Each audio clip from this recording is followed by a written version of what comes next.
RCF Jéricho-Moselle. Faisons tout d'abord connaissance avec vous, Pierre Barnieras. Vous êtes journaliste, réalisateur, producteur, chef opérateur.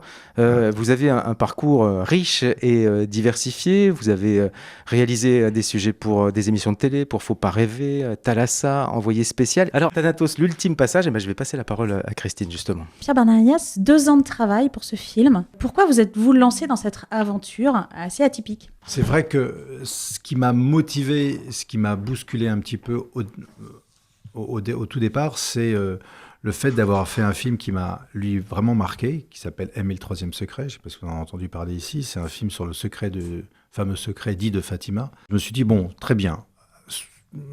La catastrophe arrive, qu'est-ce qui se passe après ?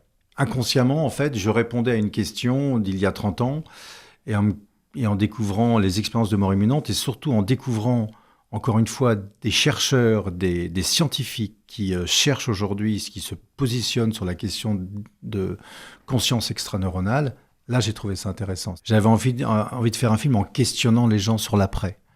Parce qu'aujourd'hui, plus personne ne se questionne sur l'après. Mais j'ai vraiment l'impression que cette question de l'après-vie ou de la mort, on l'a complètement évacuée. Et aujourd'hui, le simple fait d'avoir rencontré ces gens qui sont vraiment des êtres à part, c'est-à-dire des gens qui reviennent d'une expérience de mort imminente et qui ont vécu des choses incroyables, que ça soit négative ou positive, d'abord, elles vous communiquent leur rayonnement, et 2, le fait d'avoir approfondi cette phase d'après, ça vous donne, ça vous donne du courage, ça vous fait accepter les petits aléas de la vie.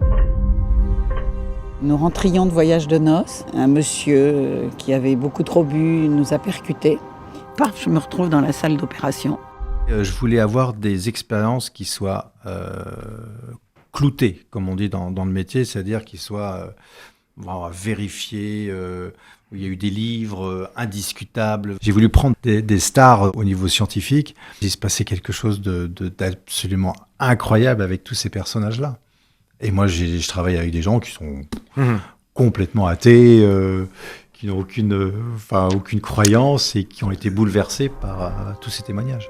Well, my name is Ned Doherty, and my life was about champagne and cocaine and younger women. Because 35 years ago, I had died not once, but twice. Et c'est évident que ces expériences devraient questionner tout le monde. Ces expériences de mort imminente sont vraiment, je pense, peuvent être une aide très précieuse pour des gens qui sont en recherche aujourd'hui. Le plus marquant, c'est qu'ils n'arrivent pas à trouver des mots justes pour expliquer l'ampleur de leur découverte.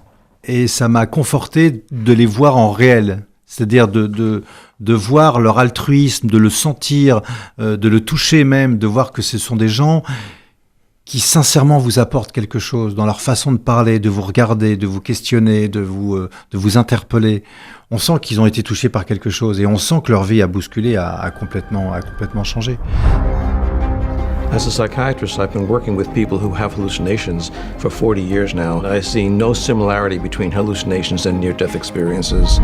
Qu'on soit cru ou qu'on soit pas cru, peu importe, on peut pas garder ça pour soi. Il faut en parler, il faut témoigner, et c'est ça qui me pousse à continuer. Ce sont des vrais témoins et des témoins qui peuvent vraiment changer en profondeur notre humanité un peu trop matérialiste. Jésus, c'est le premier des expérienceurs au monde.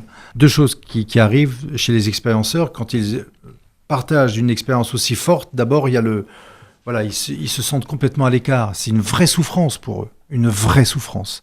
C'est-à-dire qu'on les prend pour des illuminés, ils n'osent même plus en parler dans les dîners. Ils sont obligés de taire cette expérience qui a changé leur vie parce que à côté, les gens ne sont pas prêts à le recevoir. Moi, c'est arrivé il y a 40 ans. Il y a 40 ans, je ne pouvais même pas en parler, puisque les chirurgiens ne l'admettaient pas, les médecins ne l'admettaient pas. On était schizophrènes. Mes parents n'ont jamais été informés. Moi-même, je leur en ai jamais parlé. J'ai du mal à en parler, je n'ai jamais parlé du tout. Ça a été effectivement une volonté, que ça soit sur le terrain pour essayer d'avoir des beaux plans, des belles vues de nature, qui évoquent un petit peu ce que racontaient ces expérienceurs. Oui, ça a été une volonté délibérée, même sur la palette graphique, d'avoir vraiment une image qui soit belle et envoûtante, quoi. Aujourd'hui, cette sensation de se dire que la vie sur Terre, c'est vraiment rien et qu'il faut mieux préparer la vie d'après, ça vous fait accepter toutes les injustices.